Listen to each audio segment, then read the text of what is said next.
بسیج البته دو جلوه دارد. یک جلوه مجاهدت در عرصه دفاع سخت است. در دوران 8 سال دفاع مقدس معجزه حضور بسیج در اونجا خودشون نشان داد.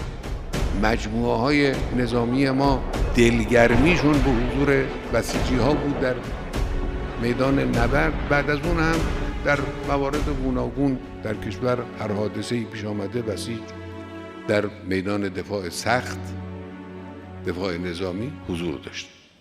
همچنین عرصه دفاع نرم، جنگ نرم، در عرصه جنگ نرم هست، یعنی عرصه علم، عرصه خدمت رسانی، عرصه سازندگی، عرصه تبلیغات دینی، عرصه فرهنگی. در این عرصه ها هم بسیج مثل عرصه نظامی حضور دارد و باید حضور داشته باشد. در بسیج همه این چهره ها وجود دارند، از حسین فهمیده و بهنام محمدی و محسن حججی و ابراهیم هادی، از این چهره ها بگیرید تا شهدای هسته‌ای. شهدای هسته‌ای هم بسیجی هم، همت، باکری، زین الدین، صیاد، بله صیاد ارتشیه اما بسیجی بود. بابایی ارتشی بود اما بسیجی بود. حسین خرازی و اینها سپاهی بودن اما بسیجی بودن.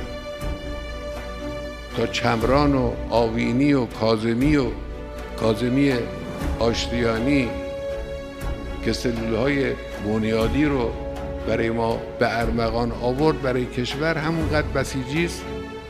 صدها چهره نامآور دیگر. من میخوام بگم عزیزان من، اینا الگوان.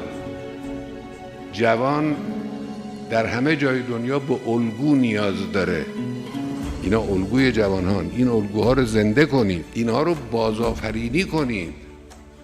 امثال این چهره ها هر روز بایستی در بسیج ظهور کنن، بروز کنن.